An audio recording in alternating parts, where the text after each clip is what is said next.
Hello welcome guys, स्वागत है आप सभी का हमारे एक और नए वीडियो के अंदर। आज के अपने इस वीडियो लेक्चर के अंदर हम लोग एसएससी क्लास 10 साइंस 1 का चैप्टर नंबर 4 इलेक्ट्रिक करंट के सारे न्यूमेरिकल को देखने वाले हैं।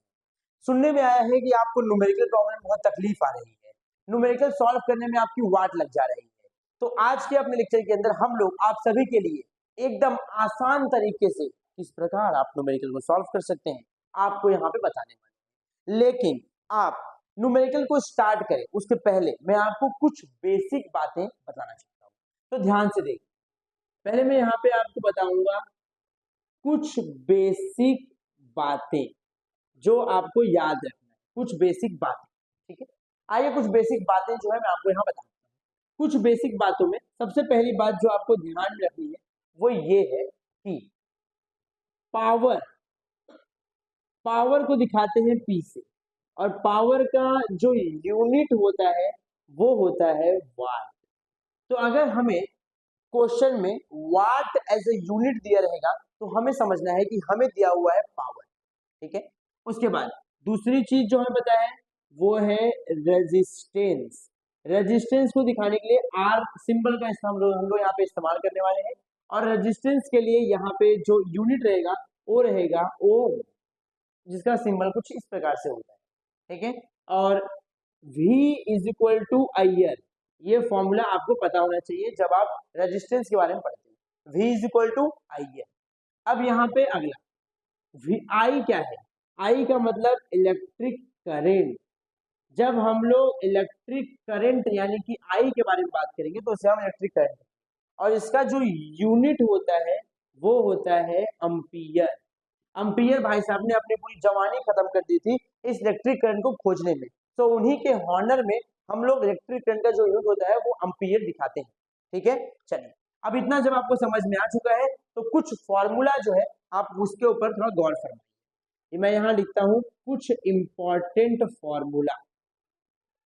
अब कुछ इंपॉर्टेंट फॉर्मूला जो है आपको उसके ऊपर ध्यान देना। अब इंपॉर्टेंट फॉर्मूला क्या क्या है? सबसे पहला जो इंपॉर्टेंट फॉर्मूला है वो है power is equal to V into I. V क्या है? V is a voltage. Voltage बोले तो potential difference. V power is equal to P is equal to V into I.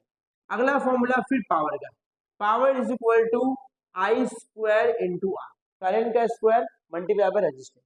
And third formula है वो भी पावर का ही है, ये फॉर्मूला है V स्क्वायर अपॉन। ये तीन फॉर्मूले आपको लर्न होने चाहिए जब आप सॉल्व करते हो कोई भी numerical effect of electric current chapter का। तो आइए शुरुआत करते हैं। पहला अनसॉल्व न्यूमेरिकल जो आपके एक्सरसाइज का पहला न्यूमेरिकल है, उसमें क्या बोला है? Heat energy is being produced in a resistance in a circuit at the rate of 100 वाट।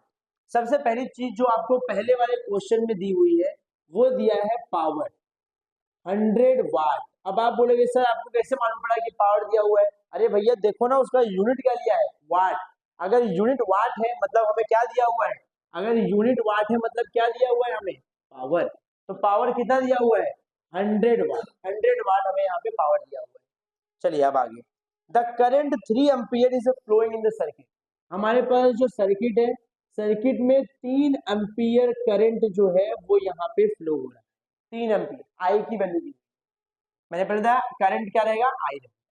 इसके बाद आगे what must be the value of resistance. Resistance की वैल्यू पूछा है, सबसे चिंदी न्यूमेरिकल, सबसे फालतू कि खत्ता एकदम बिल्कुल दम ही नहीं है, जान ही नहीं, ऐसा न्यूमेरिकल।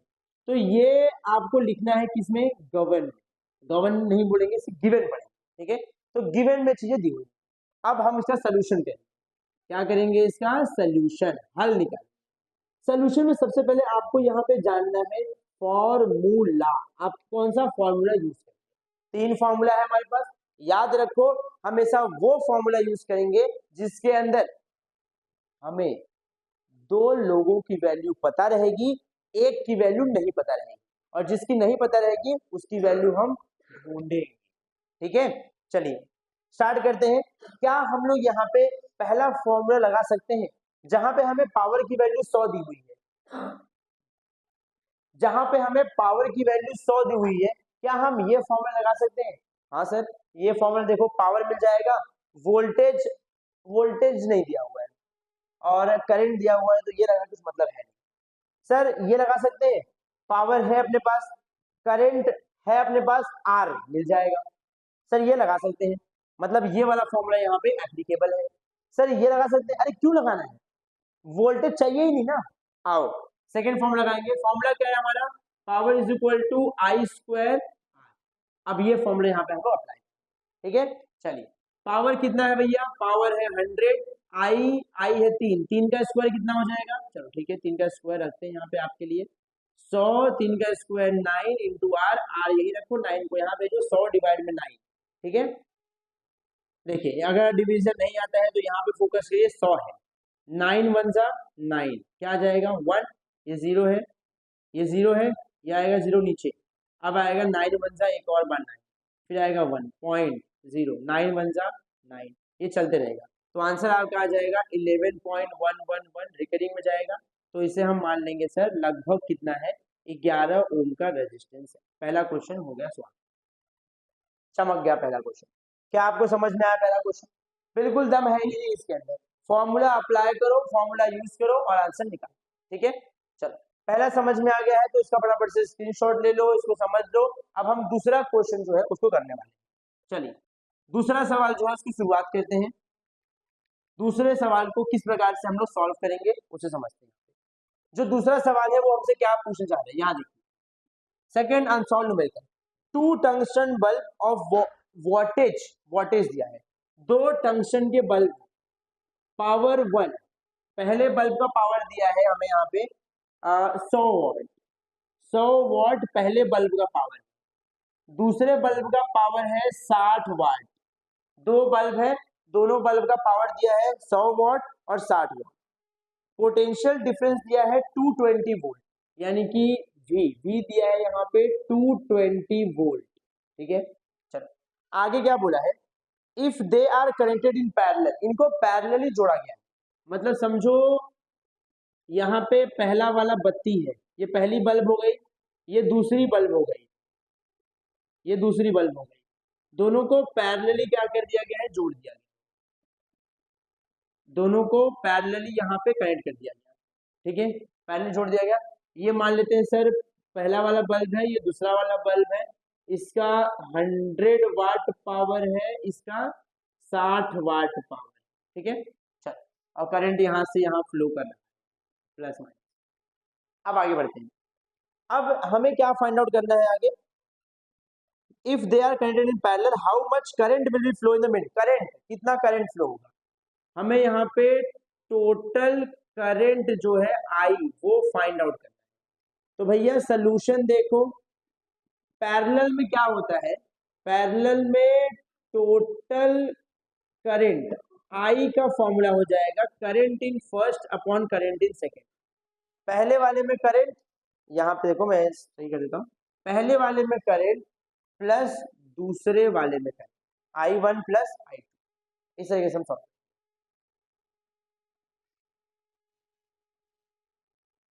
I1 plus I2।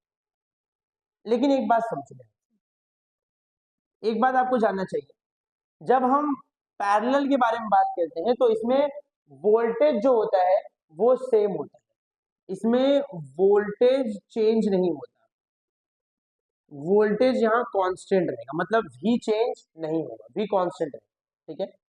अब एक फॉर्मूला आपको पता है वो है Ohm's law, V is equal to क्या होता है, आईआर होता है, आई की वैल्यू क्या हो जाएगी, I is equal to V by R हो जाएगा, I is equal to V by R हो जाएगा। अब यहाँ पे ध्यान से देखिए, हम लोग क्या करने वाले हैं उसको आपको फोकस करना है यहाँ पे, एक सेकेंड, ये ओम्स लॉ जो है वो यहाँ लगा कुछ मतलब है, ओम्स लॉ यहाँ लगाएंगे हम लोग, हमारे पास ये जो पहला वाला फॉर्मूला है पावर और वोल्टेज का, ये फॉर्मूला यहाँ हम अप्लाई करने वाले हैं, पावर और वोल्टेज का फॉर्मूला हम यहाँ अप्लाई करेंगे। तो पावर का फॉर्मूला है V इंटू आई, देखो 3 फॉर्मूले आपको लर्न करना है, ज्यादा दिमाग लगाना नहीं है, 3 फॉर्मूले से आपका सारा काम हो जाएगा। तो सर इसमें power is equal to V into I होता है, तो भैया यहाँ पे आई की वैल्यू क्या हो जाएगी, पावर अपॉन वोल्ट हो जाएगी, मानते हो इस बात को। अब इसके बाद आगे बढ़ेंगे, सर टोटल करंट आई, अच्छा I1 के लिए पावर क्या हो जाएगा सर I1 ही रखता हूँ मैं इसको, और इसे रखूंगा सर I2। I1 के लिए पावर हो जाएगा सर P1/V, इसके लिए हो जाएगा P2/V। सर आपने V क्यों नहीं चेंज किया? अरे वोल्टेज सेम होता है ना, वोल्टेज सेम रहेगा, वोल्टेज नहीं बदलने वाला है। अब I को I रखो, पावर 1 कितना है 100/V कितना है 220, ये कितना है सर 60, ये कितना है सर ये है 220, सर ये हो जाएगा 160/220, 0 से 0 गया, 2 का टेबल सबको आता है सर, 2 8 जा 16, 2 11 जा। अब ध्यान दीजिए 8/11, अब 11 को 8 से किस प्रकार डिवाइड करेंगे? 11 को 8 से डिवाइड करेंगे यहाँ पे, तो 11 को 8 से डिवाइड करेंगे कितना आ जाएगा सर? 11 को 8 से डिवाइड करेंगे यहाँ पे तो 11 0 0, 11 7 जा 77, कितना मिलेगा 3 0, 11 2 जा 22, कितना मिलेगा 8.0, फिर से 7 जा 7272 ऐसे रिकरिंग जाएगा। तो यहाँ पे करंट की वैल्यू कितनी आ जाएगी 0.72 एम्पियर। करंट का यूनिट क्या होता है? एम्पियर होता है ना, करंट एम्पियर होता है, एम्पियर ए, यस। तो ये क्या आ जाएगा यहाँ पे? तो कुछ नहीं किया हमने, यहाँ पे हमने पावर लिखा, पहला पावर 100, दूसरा पावर 60, वोल्टेज 220। डायग्राम कुछ इस तरीके से दिखाएगा, पैरेलल है तो यहाँ पे करंट जो होता है वो जोड़ा जाता है, करंट की वैल्यू बढ़ती है, और साथ में वोल्टेज जो होता है वो यहाँ पे कांस्टेंट रहता है, वोल्टेज चेंज नहीं होता। और वोल्टेज चेंज नहीं होता तो हमारे पास पहला फॉर्मूला पावर का है, यहाँ पे power is equal to V into I, तो आई हो जाएगा पावर अपॉन V, और उसके बाद इसको ये वाला हम यहाँ पे लेके आएंगे नंबर 1 से, और फिर I1 के लिए power 1/V, power 2/V, V दोनों में सेम है, वॉल्यूम कांस्टेंट है, वैल्यू पुट करेंगे और आंसर निकाल देंगे। इस तरीके से यहाँ पे हो गया इसका सॉल्व। इस तरीके से हम इसे सॉल्व कर देंगे और हमें यहाँ पे आंसर जो है वो देखने को मिल जाएगा, हमें यहाँ पे 0.72 जो कि सही आंसर देखने को। आई होप आपको ये समझ में आ चुका रहेगा। अब इसके बाद क्वेश्चन नंबर 3 जो है उसके ऊपर हम लोग यहाँ पे फोकस करते हैं। टोटल 4 ही तो क्वेश्चन है इसके अंदर, इतना रोने धोने वाली कोई बात है नहीं, छोटा सा ये एक्सरसाइज है, फटाक से ये हो जाएगा सॉल्व। तीसरा क्वेश्चन देख लीजिए, इसमें क्या है तीसरा क्वेश्चन, जो क्वेश्चन नंबर 3 है उसे फोकस करिए। Who will spend more electrical energy, कौन ज्यादा इलेक्ट्रिकल एनर्जी स्पेंड करेगा? 500 what TV set in 30 minute and 600 what heater इन 20। याद रखो हमारे पास यहाँ पे एक टीवी सेट है, देखो ये एक छोटा सा हमारे पास क्या है भैया टीवी सेट है, और एक क्या है दूसरा क्या है हमारे पास यहाँ पे electrical who will spend heater है। समझ लेते हैं यहाँ पे एक हमारे पास ये कुछ एक हमारा हीटर है, बहुत ही गंदा हीटर है, बट इससे समझते हैं हमारे पास यहाँ पे हीटर है। जो हमारा टीवी सेट है, टीवी सेट का पावर यूज है सर वो 500 वाट का है, और हीटर का जो पावर कंजम्पशन है वो है 500 वाट इन 30 मिनट, 500 वाट इन 30 मिनट। टाइम कितना ले रहा है हमारा टीवी टाइम ले रहा है 30 मिनट, ठीक है। और ये हीटर कितना पावर ले रहा है 600 वाट ले रहा है, और टाइम कितना ले रहा है हीटर समय ले रहा है 20 मिनट का, ठीक है। निकालना क्या है, कौन ज्यादा पावर कौन कंज्यूम करेगा। अब एक बात समझो, 30 मिनट मतलब कितना घंटा सर? 30 मिनट मतलब आधा घंटा। कैसे आया सर? अरे कैसे आया मतलब क्या, 1 मिनट में 60 मिनट में 1 घंटा होता है, तो 30 में कितना हो जाएगा? आधा हो जाएगा। देखो 60 मिनट में 1 घंटा, तो 30 मिनट में कितना घंटा? x, क्रॉस मल्टीप्लीकेशन कर दो अगर आपको आता रहेगा, तो ये हो जाएगा sir x is equal to 30/60, 30 1 जा 32 जा, हाफ आ जाएगा ना, सिंपल सी बात है। और सर अब 20 मिनट मतलब कितना घंटा? 20 को 60 से डिवाइड कर दो सर, 21 जा 23 जा 1/3, टाइम ऑफ हीटर आ जाएगा यहाँ पे 1/3, ये 1/3 हो गया, ये 1/2 हो गया। चलो अब पावर कंजम्पशन का फॉर्मूला, पावर कंजम्पशन एक्चुअली क्या बोला उसने, एनर्जी का फॉर्मूला होता है पावर इनटू टाइम। एनर्जी पूछा है ना हमसे, तो एनर्जी का फॉर्मूला क्या होगा sir? Energy consume is equal to power, कितना घंटा चला है मशीन। तो यहाँ पे क्या आ जाएगा सर? यहाँ आ जाएगा हमारा एनर्जी कंजम्पशन, पावर कितना है भैया, पहले पहले दिखा था टीवी का, टीवी पावर कितना आएगा, टीवी का पावर है 500, कितना घंटा चल रहा है, आधा घंटा, 500 का आधा 250, सर 250 इसका आ गया एनर्जी, ठीक है, 250 जूल, एनर्जी जो होती है वो जूल में होती है, 250 जूल। उसके बाद ये हो गया टीवी काम तमाम। अब हीटर का देख लो भैया, हीटर का जो एनर्जी कंजम्पशन आएगा वो कितना आ जाएगा, पावर इनटू टाइम, पावर कितना है हीटर का 600, मल्टीप्लाई कितने से करेंगे 1/3 से, तो 3 से करेंगे 3 1 जा 3 2 जा, कितना आ जाएगा 200, यहाँ पे आ जाएगा 200 जूल। तो क्लियरली दिख रहा है ज्यादा किसने किया है, ज्यादा एनर्जी लिया है टीवी सेट ने, हीटर ने कम एनर्जी लिया है, चमक गया, आपको समझ गया रहेगा। ये बहुत ही ज्यादा चिंदी सा है, ये बिल्कुल दम इसके अंदर है नहीं। अभी आप इसका एक स्क्रीनशॉट ले सकते हो, अगर आपको जरूरत रहेगी आप इसको वापस से क्या कर सकते हो, देख सकते हो। चलिए आज के दिन का आखिरी न्यूमेरिकल, बहुत ही छोटा सा है, ज्यादा बड़ा है नहीं, एकदम चिंदी सा न्यूमेरिकल रहेगा, फटाक से आप इसको समझ जाओगे, ठीक है।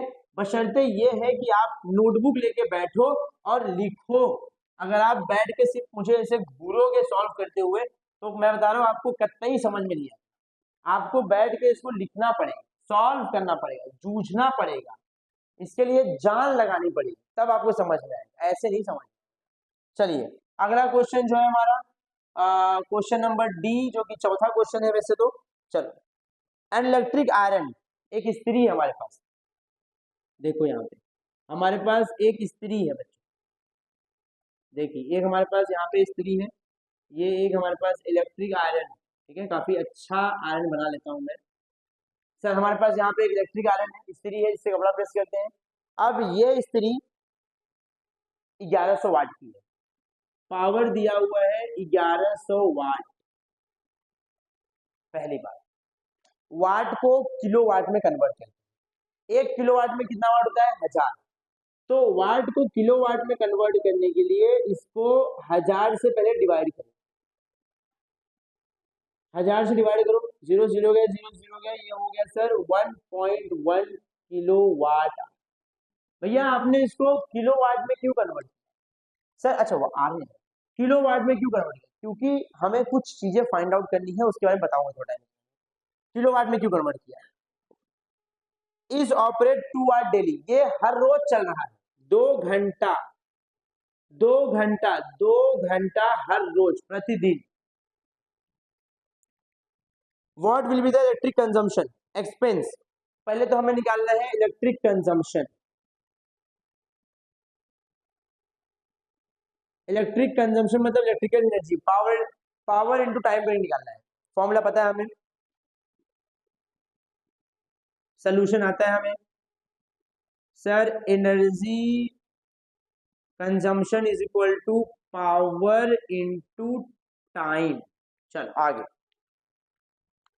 Electric consumption expense for the month of April, अप्रैल के महीने में कितना एक्सपेंस होगा, अप्रैल में कितने दिन होते हैं निकालो ऐसे, जनवरी फरवरी मार्च अप्रैल, 30 दिन होते हैं, गड्ढे में जाए ना, हमको बचपन में सिखाया गया जैसे, जो ऊपर आएगा उसमें 31 दिन होते हैं, तो जनवरी फरवरी, फरवरी थोड़ा लोचा उसमें, तो जनवरी फरवरी मार्च अप्रैल, अप्रैल खड्डे में गया 30 दिन होगा इसके अंदर, तो 30 दिन हर रोज 2 घंटा, कितना घंटा हो गया 60 घंटा, 60 घंटा ये यहाँ पे चल रही है स्त्री, ठीक है। तो पावर एनर्जी कितना हो जाएगा, पावर है सर 1.1 किलो का और घंटा चल रहा है 60, सर ये हो गया वहां पे 6.6, बेसिकली 66 हो जाएगा ना, 6 11 से 66.0, 66 एनर्जी कंजम्पशन 66 जूल का है, 66 जूल का है, JOUL, एनर्जी कंजम्पशन जो है वो 66 जूल का है, 66 जूल का है। चलिए अभी आगे, 66 जूल का है एनर्जी कंजम्पशन, ठीक है। अब आगे, पर electric company charge per unit 5 रुपए हर यूनिट का है। अब एक यूनिट मतलब क्या होता है सर, एक यूनिट का मतलब होता है 1 किलो वाट आवर, इसलिए हमने क्या किया, इसको किलो वाट में कन्वर्ट किया। अच्छा, इस एनर्जी का एक और यूनिट होता है, वो समझो क्या रहेगा, पावर का यूनिट क्या हुआ सर, पावर का यूनिट हुआ किलो वाट, टाइम का क्या होता है घंटा आर, तो क्या जूल के बदले में यहाँ पे किलो वाट आर नहीं लिख सकता हूँ, लिख सकता हूँ। तो यहाँ पे हमारे इस स्त्री ने अप्रैल के महीने में कितना किलोवाट खर्चा किया? 66 किलोवाट। सो सर एक यूनिट का खर्चा है 5 रुपया, तो 66 यूनिट का खर्चा कितना होगा एक्स अज्यूम करते हैं।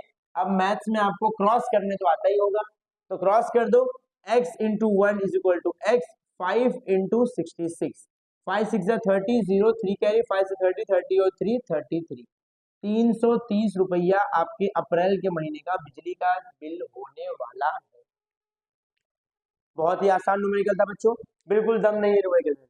कुछ नहीं करना है, हमारे पास एक स्त्री है प्रेस जिसका पावर दिया है हमें 1100 वाट, हमें पहले उसे किलोवाट में कन्वर्ट करना है। किलोवाट में क्यों कन्वर्ट करना है? क्योंकि हमें निकालना है लास्ट में यूनिट, और यूनिट का 1 यूनिट का वैल्यू होता है सर 1 किलोवाट आवर, तो हमें किलोवाट में निकालना है क्योंकि पैसा हमें उस सबसे दिया हुआ है। अब टाइम होगा सर 2 घंटा, 30 दिन, अप्रैल के महीने में 60 घंटा। कंजम्पशन निकालना है, फॉर्मूला पता है, एनर्जी कंजम्पशन का फॉर्मूला होता है sir power into time. Energy consumption का फॉर्मूला होता है पावर इंटू टाइम। पावर का यूनिट किलोवाट हो गया, टाइम का सर आर, तो किलोवाट आवर एनर्जी कंजम्पशन का आ गया, या फिर आप जूल लिख सकते हो।